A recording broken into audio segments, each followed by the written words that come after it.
Priming. Let's say, for example, I was to talk to you about food. Let's say I was to talk to you about food.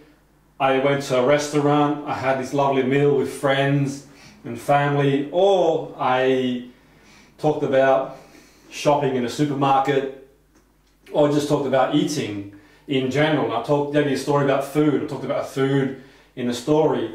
Now, let's say I wrote the following,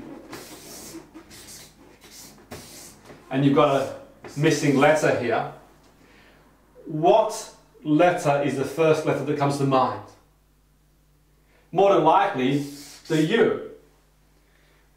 Soup. Okay?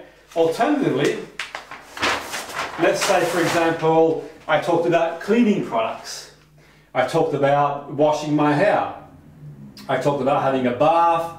I talked about having a shower. I talked about a story, cleaning the house. And I wrote the following, the missing letter. What letter do you think you'd put in here? Well, more than likely, an A for soap. So there was a study done. I remember reading a study years ago on priming, and they talked about how on certain days they'd play French music in a wine store, and on certain days they play German music. So on certain days they play French music in the wine store. On the days that they played French music, the sales of French wine would increase.